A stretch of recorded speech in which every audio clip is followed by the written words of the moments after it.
Well, here go the strange storm clouds formed going through the park. I don't think they call for any rain today.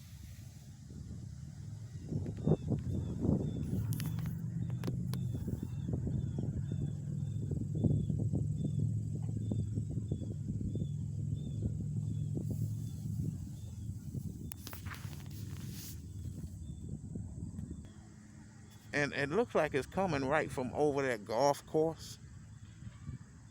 I saw some strange activity over at that golf course this past summer.